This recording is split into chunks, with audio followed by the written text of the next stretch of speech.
Everyone, this is part 37 of me answering your Percy Jackson questions, which you guys asked me on a post that I put out on my YouTube channel. If you haven't seen that post yet, click on my channel, go to the post tab. You can still ask me a question if you want to. I'm going to answer all the questions eventually. It's probably going to take me a long time because I'm doing one comment per day. Well, sometimes more than one, but usually one comment per day.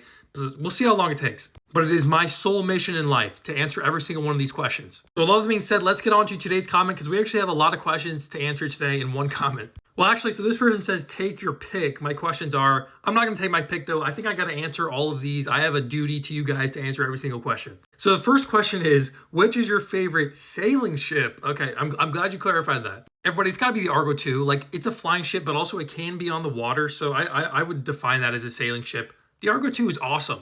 Like, can you imagine living on that thing? It's freaking awesome.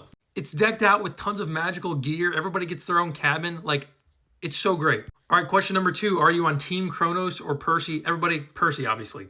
I think Kronos is a good villain, but I'm not going to be on his team. Like, I want to be on the good guys' team, not the bad guys' team. Come on, Team Percy. All right, question number 3. Here's a question that I get a lot. Which book do you think is the best? If we're just talking Percy Jackson, I'm going to go with The Last Olympian. If we're talking any book Rick Riordan has written, it might be The House of Hades, it might be The Mark of Athena.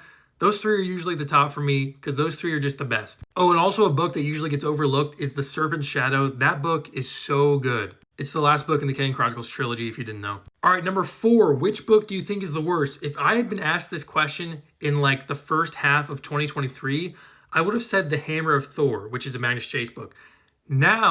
Right now, after finishing 2023, I will say The Sun and the Star is the worst book. And I've already explained why on my channel many times why I don't like that book. It's just not good. All right, question number 5. What was your reaction when you found out Luke stole the Master Bolt? Guys, I was shook.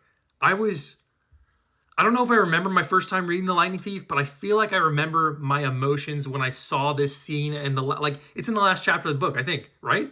It's crazy. It's so crazy that I just had a voice crack. Seriously, I was not expecting that plot twist. I bet a bunch of people were expecting it just because it makes sense. But like, I was not expecting Luke to turn on Percy. They were such good friends. And then he turns on him like, oh man, I was shook. Also, I wanted to kill Luke right then and there. All right, finally, the last question. Question number 6. Which book do you think Annabeth started having feelings for Percy in? Everybody, I'm going to say The Sea of Monsters, actually, because that's the book that she first kisses Percy. She kisses him on the cheek, not on the lips, on the cheek. I think in The Lightning Thief, she was mostly just annoyed with Percy. Then by the end of The Lightning Thief, she was starting to, she was starting to be able to tolerate him. But then The Sea of Monsters, her feelings really came forward. And then it just progressed from there, and the rest is history. So yeah, I think that answers every single question. I actually got through all of them. Let me know in the comment section if you agree or disagree with me on any of these questions.